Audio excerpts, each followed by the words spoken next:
আপনার বাবা মায়ের তো আমাকে পছন্দ নাও হতে পারে। আমি তো সেটাই চাচ্ছি। আপনাকে তাদের এমনিতেও পছন্দ হবে না। তারপর আমি কয়েকদিন আপসেট থাকবো, তারা আমাকে দেখে তারাও আপসেট থাকবে।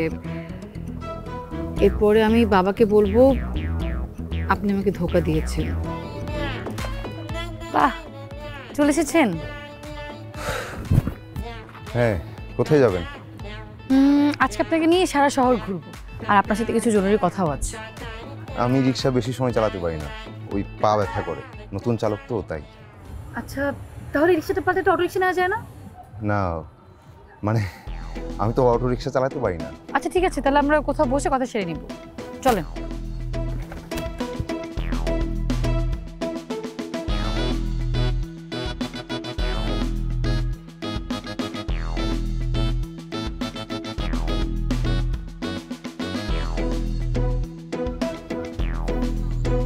কি যে বলেন, বাবা মায়েরা সন্তানের চোখের দিকে তাকালেই সব বুঝে ফেলে। আমি ধরা খেয়ে যাব। কিচ্ছু হবে না, আপনি তো বেশি বুঝেন কেন? আচ্ছা, তাহলে আমাকে কি করতে হবে? কিচ্ছু করতে হবে না, আপনি শুধু আমার মা বাবাকে যে বলবেন আমাকে আপনার পছন্দ, কিন্তু আপনার বিয়ে করতে একটু সময় লাগবে। তারপর কি হবে? তারপর কি হবে সেটা আমি বুঝবো। তারপর কি সময় শেষ হলে আমাকে বিয়ে করবেন? কি বলেন আপনি এসব? এটা তো নাটক সাজাচ্ছি। আমি আপনাকে ভাড়া করতেছি, আর বলতে পারেন আমি আপনার থেকে হেল্প চাচ্ছি।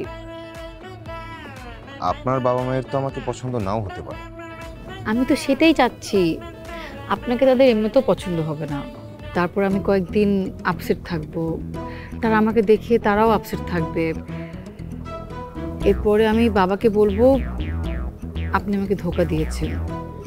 ছেলে জাতটাই খারাপ, পুরুষ মানুষ আমার চোখের বিষ। এভাবে কয়েকদিন নাটকের পর নাটক চলতে থাকবে, নাটকের পর নাটক চলতে থাকবে। বুদ্ধিটা কেমন? জঘন্য বুদ্ধিটা।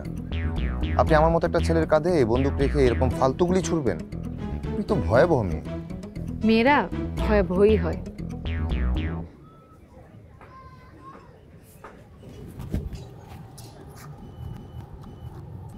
আমাকে মাফ করবেন, আমাকে এত বড় খারাপ বানাবেন না। কি সমস্যা? আমার বাবার কাছে খারাপ হলে কি হবে? আরে, এই মুরব্বীদের সাথে এত বড় মিথ্যা বলা যায়? আমি তো হেল্প চাচ্ছি জসিম, আমার মনের অবস্থাটা একটু বুঝুন। আমি বুঝতে পারছি না আপনি এত পেঁচাচ্ছেন কেন ব্যাপারটা। বাবা মা বিয়ে ঠিক করেছে, বিয়ে করে ফেলুন। কি আশ্চর্য, আমি যাকে চিনি না জানি না আমি তাকে কিভাবে বিয়ে করব বলেন?